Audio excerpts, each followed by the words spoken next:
สบายดีนะทุกท่านอยู่ในโลกโซเชียลเนาะวันนี้เป็นมือที่สลดใจอีกมือหนึ่งเพราะว่าอยู่ทางเมือง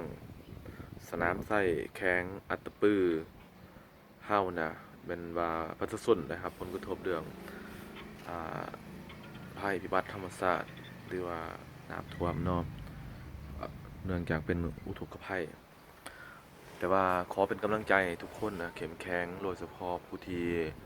ถูกบ้านเพื่อนเสียหายหรือถึงผลกระทบต่างๆขอทุกคนเข้มแข็งและขอให้ทุกคนเป็นกำลังใจซึ่งกันและกันช่วยเหลือกันในยามยากให้เข้าใจว่าปัญหาเป็นเรื่องภัยธรรมศาสตร์หรือว่าธรรมศาสตร์ที่มันเกิดขึ้นอยู่บ้านเฮาแล้วมันก็เกิดขึ้นมาจนกระทั่งมีการสูญเสียทรัพย์สินและชีวิตต่างๆ ขอให้ทุกคนเข้มแข็งแล้วขอกำลังใจจากทุกภาคส่วนและพ่อแม่ประชาชนสิ่งที่ควรจะเข้าไปช่วยเหลือกันได้ในมื้อนี้มันนี่เป็นต้นว่ามีข้าวสารอาหารแห้งสิ่งใดที่จำเป็นผ้าห่มหรือเครื่องนุ่งห่มรวมถึงเครื่องกินเครื่องอยู่ที่จำเป็นนะขอให้ช่วยเหลือซึ่งกันและกันในเวลานี้นะเจ้าแล้วก็ขอให้เข้มแข็งนำกันเบิดทุกคนพี่น้องชาวอัตตปือเฮานะเจ้า